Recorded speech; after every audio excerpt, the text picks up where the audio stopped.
We caught up with Governor Pete Ricketts at an Egg Week celebration in Broken Bow. Here's more.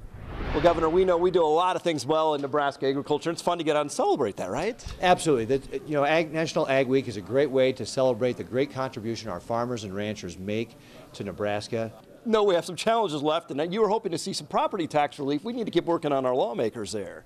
Yeah, absolutely. While we've got great farmers and ranchers all across the state, one of the things that we all need is property tax relief. As I've traveled the state from Alliance to Syracuse, that's been the #1 issue. Didn't come out of committee last week.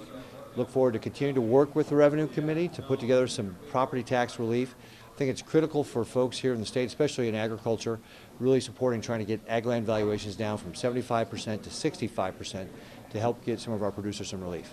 Is there any chance that issue comes back or through an amendment, or are you still working, or is that something we have to wait to next year on? We've got plenty of time to be able to work with the Revenue Committee and other senators in the unicameral to develop that tax relief plan. You know, we've heard some concerns from schools on that. What would you say to those folks on that side of the equation? Well, one of the things I proposed is phasing it in over 3 years. And if you do it stepwise like that, that'll give school districts and counties the ability to adjust their budgets. And again, I think it's one of the things that they'll be able to manage over the course of 3 years. You know, as we look at the state of Nebraska agriculture right now, we're doing a lot of things great. #1 for cattle on feed, doing well in ethanol. There's a lot of positives there, right? There are a lot of positives going on in agriculture right now. And actually, at my Governor's Ag Conference a couple of weeks ago, one of the things that the Omaha Chamber of Commerce did was release a study that talked about how we can really create a brand around Nebraska for agribusiness. And that's a great way, especially I'm so pleased the Omaha Chamber did that, because it's a great way to tie the rural parts of our state to the more urban parts of our state and really show how we really benefit by working together.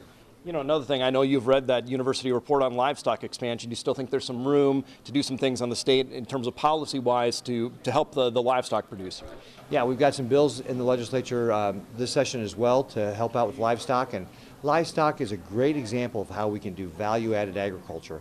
And we are really uniquely situated right here in Nebraska to be able to take advantage of that. Obviously, we've got the feedstock, corn, but then we've got lots of water. And then, of course, that also goes into our ethanol industry, and those distiller grains that come out really go back into feeding livestock as well. So we really have a great ability to take advantage of that and grow livestock here in the state.